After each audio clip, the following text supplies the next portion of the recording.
KSC, presents. This dog was chained and left to die. What happens next will amaze you.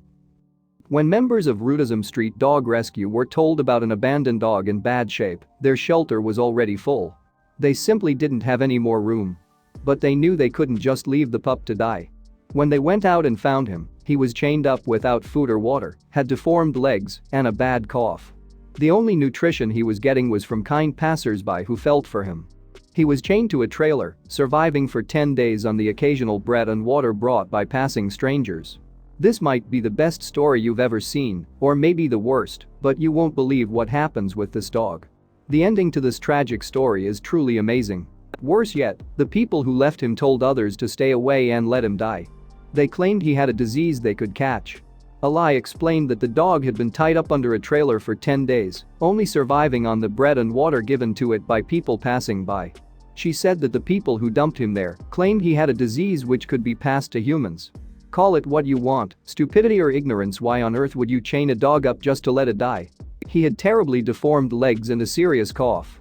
But after some time getting to know him, this poor boy showed just how friendly he was. Despite overcrowding at their shelter, they simply couldn't turn him away. They took him in and gave him his own cage. The folks at the rescue asked people to help name the cutie. One woman landed on Duke. After a quick exam, they realized that he was actually a very young dog, only perhaps 10 months old. The next day, shelter workers took Duke to the vet for a full checkup. They wanted to know just what was wrong with his legs. His deformed legs weren't the cause of a genetic abnormality or malnutrition. Instead, they had been purposefully broken by blunt force trauma at a young age. They would take periods of time wearing splints and undergoing several operations to fix. But Duke was a fighter, so the vets got to work setting his bones. They wrapped casts around his damaged legs. They hoped after 2 weeks with the casts on that his tendons and legs would get as close as possible to their natural form before they operated.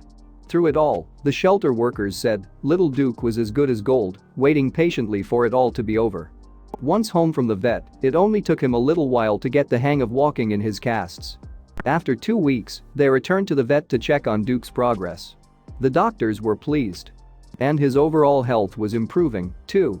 Looking better. But now they knew surgery would be necessary to completely correct the issue. Just look at how much these vets love Duke. How could they not? They rewrapped his legs to further the healing, but opted to wait on operating as he was still a growing boy. What a happy boy. He became a pro at getting x-rays. Before his next visit to the vet, Duke chewed off his bandages, but it's hard to stay mad at him. He stayed overnight this time for a quick surgery to begin correcting his leg issues. Here he is on his way home to the shelter. He seems to be doing alright post-op. Understandably so, Duke got a little tired of the countless trips to the vet. Though he would eventually need another surgery on his other leg, the sweet boy was getting better by the day. Love heals all. Will it heal him from surgery? His wounds were beginning to heal, but the wonderful vets couldn't care for Duke forever. They didn't have the time to give him the attention he needed to heal. He needed a forever home. Then a miraculous thing happened. An application for his adoption was received. After a thorough vetting process, his new mom was approved. Duke's rescuers agreed that she'd provide a great forever home. So soon it was off to the truck and through the channel into the UK. Now Duke spends his days happily snoring away. We can only imagine that Duke is so thankful for his second chance at life. Thank you for watching and don't forget to subscribe.